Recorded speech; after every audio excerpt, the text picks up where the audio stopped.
E aí pessoal, sejam bem-vindos aí a mais um vídeo. Antes da gente começar, como de costume, né, fortalece no like, se inscreve no canal. Inclusive pessoal, eu tô pensando aqui se eu vou continuar com a mesma frequência de vídeo, tá? Que eu vinha fazendo. Eu tenho percebido ultimamente uma queda bem grande assim no alcance dos vídeos, das visualizações. E eu tô pensando se eu vou continuar, né, postando o vídeo como eu sempre posto, trazendo conteúdo frequente assim, né, porque o alcance ele foi assim drasticamente atingido, né? E não adianta nada ficar postando, né, sendo que não tem um alcance bacana, chegar em mais pessoas, né, que esse é o objetivo do vídeo, do canal, né, atingir mais pessoas. Então, o que ajuda, né, no engajamento do vídeo é o like, né, é o comentário, então fortalece aí, tá?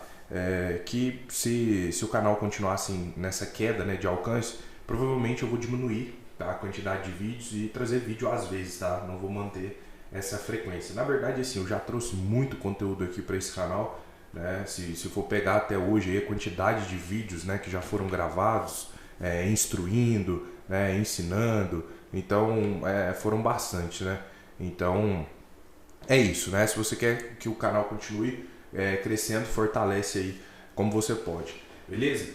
Bom, pessoal, hoje eu vou passar para vocês aqui algo que é muito comum. Eu escuto, né, muitos relatos assim de pessoas falando, pô, é só eu comprar, o preço cai, é só eu vender e o preço sobe. Parece que o mercado tá vendo eu operar. É eu clicar, o mercado vem contra, né? O que você deve fazer? E hoje, nesse vídeo, eu vou apresentar dois principais motivos que isso pode estar acontecendo, tá? Duas coisas assim que na maioria das vezes você não percebe, né, que você está cometendo, entre aspas, esse erro.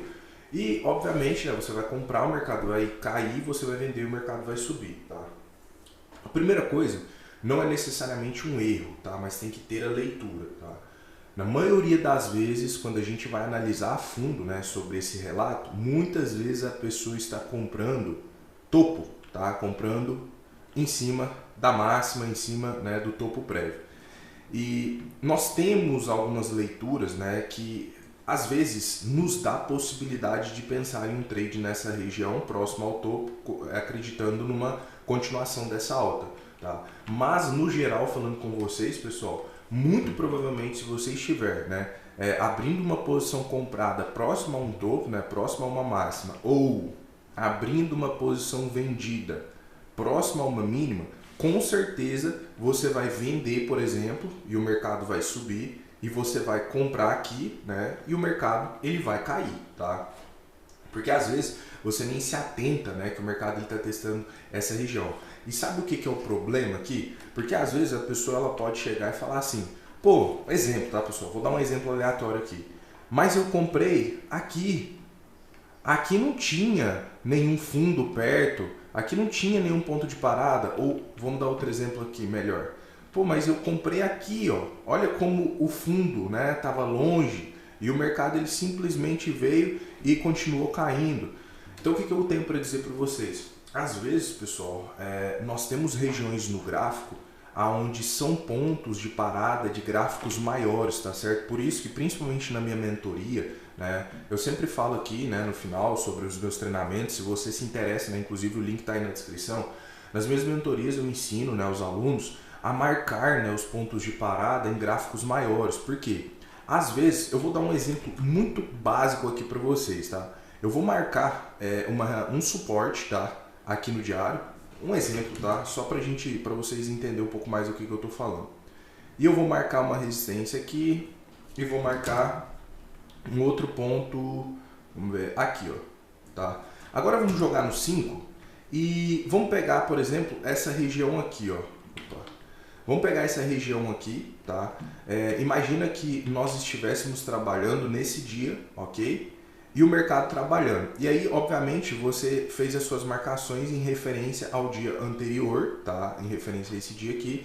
E aí, às vezes você olha assim, e eu vou dar um exemplo. Às vezes a marcação ela ficou aqui. E aí você fala, nossa, essa marcação aqui é um ponto aleatório, não tem fundo, não tem topo, não tem nada aqui.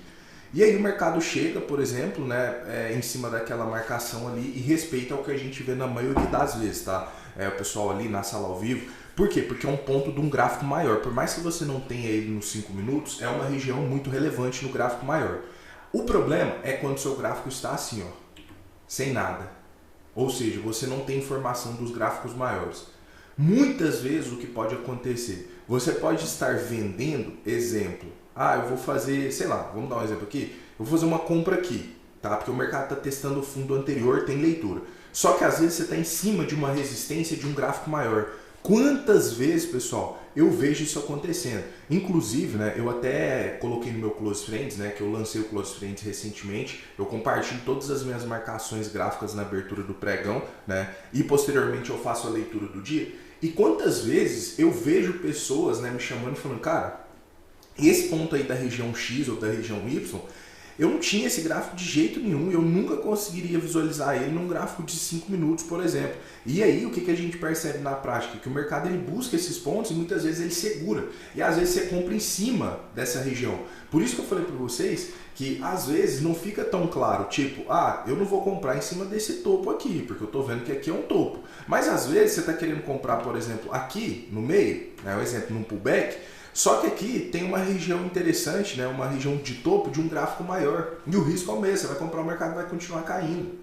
Então, por isso eu, Arthur, acho muito válido a marcação em tempos gráficos maiores, porque existem pontos, pessoal, que eles ficam aleatórios. Eu vou dar um exemplo usando esse dia aqui, o último dia de pregão que nós tivemos, dia 26, como referência.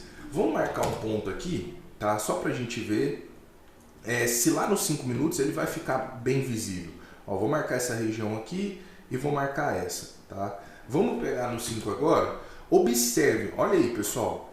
Esse ponto aqui, vocês diriam que seria um ponto interessante baseado no dia anterior, baseado no dia 26? Sejam sinceros, olha como esse ponto ele fica aparentemente aleatório aqui, tá vendo? No meio do nada. A gente olha e fala, pô, mas aí não tem nenhum ponto interessante para eu deixar uma marcação. É melhor eu deixar aqui, ó, no fundo, ou né, no topo, enfim. Só que a questão é, esse ponto ele é relevante sim, se a gente for analisar um gráfico maior. E aí o problema, às vezes, agora vamos contextualizar, o mercado, por exemplo, está caindo, e aí o preço vem no pullback, vou usar o contrário, ele está subindo, aí ele vem, corrige, e aí você fala, vou comprar aqui, que é um pullback, pô, o mercado está longe do topo, então eu já não tenho risco. Só que aí você está comprando em cima de uma região de liquidez de um gráfico maior. Aí o que acontece? O mercado vem e continua a queda. Ele fala, caramba, é só eu comprar e o mercado cai. Então esse é um dos motivos, tá, que isso pode estar acontecendo. Você está trabalhando próximo à máxima, comprando perto de topo, né, ou vendendo perto de fundo. Por isso eu acho relevante vocês marcarem tempos gráficos maiores. Tem vídeo aqui nesse canal onde eu explico isso, onde eu já falei um pouco mais sobre marcações. Inclusive, eu dei também uma aula, né, nessa jornada aí do trader iniciante, onde eu falei sobre marcações, tá? E o segundo ponto, tá, tão importante quanto, é o seguinte. Muitas vezes você compra ou você vende com o preço ainda em correção. Como assim, Arthur? Vamos pegar um exemplo aqui, ó. O mercado está num movimento de alta, tá subindo, tranquilo, e aí ele começa a corrigir. Vai corrigindo, para daqui a pouco ele fazer o quê? Continuar subindo.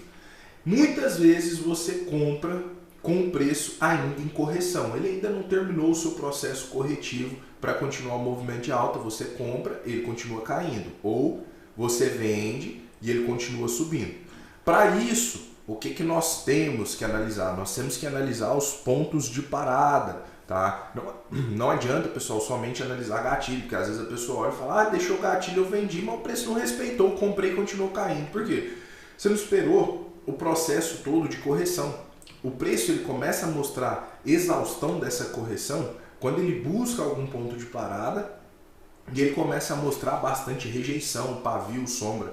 Isso é um grande indicativo de que ali realmente está tendo, né, um grande interesse e que o preço pode retomar o seu movimento altíssimo. E o que eu percebo na prática é muitas pessoas querendo comprar ou vender com preço ainda em correção. Aí, obviamente, você vai comprar, o mercado vai continuar caindo, você vai vender, o mercado vai continuar subindo. Por quê? Porque ele ainda não terminou o seu processo corretivo. Aí, exemplo, a pessoa pega e o preço começa a cair aqui, tal, aí ela fala assim, o mercado rompeu esse fundo aqui, vou vender aqui. Vendeu, mercado subiu. Lá, comprei, vendi, o mercado subiu. Não, então vou vender aqui. Aí o mercado vem, sobe de novo. Nossa, segundo stop, eu só tomo stop, eu vendo o mercado stop. Por quê? Porque o preço ainda não te mostrou que terminou este movimento de correção.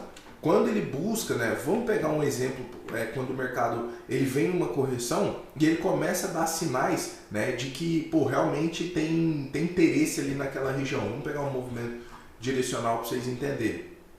Ó, então o mercado vem no pullback, olha como ele cai aqui, sobe direto, sem mostrar nada, tá vendo? Candle forte para baixo, candle forte para cima. Agora olha na segunda, quando ele começa a testar a região e ele começa a mostrar o que? Rejeição, ó, pavio, mostrando o quê? Que aqui tem interesse comprador, que tem pessoas na ponta da compra interessadas no preço, ó, rejeição, pavio, e olha como o mercado ele vai e ele faz um movimento. Então, na maioria das vezes, pessoal, quando eu escuto esse tipo de relato, comprei e o mercado caiu, vendi e o mercado subiu.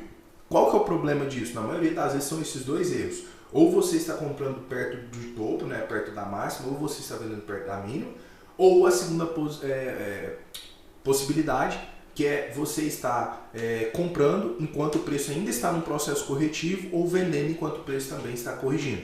E aí, obviamente, vai acontecer isso. Comprei, o mercado vai continuar caindo, vendi, o preço vai continuar subindo. Lógico que, né, sempre vão haver as exceções onde nós vamos entrar, né, dentro de uma leitura, dentro de um contexto ok, e o mercado não vai respeitar. Aí isso está dentro, né, da estatística, tá? Mas o problema é que isso acontece 100% das vezes, né, com algumas pessoas. Então isso não é estatística, isso é erro de leitura mesmo, tá certo? Então é isso, pessoal. Bom, mais uma vez, fortalece aí, deixa o like, o comentário, né, compartilha o vídeo. E vamos ajudar o canal a voltar a crescer, fechou? Tamo junto e até o próximo vídeo. Valeu!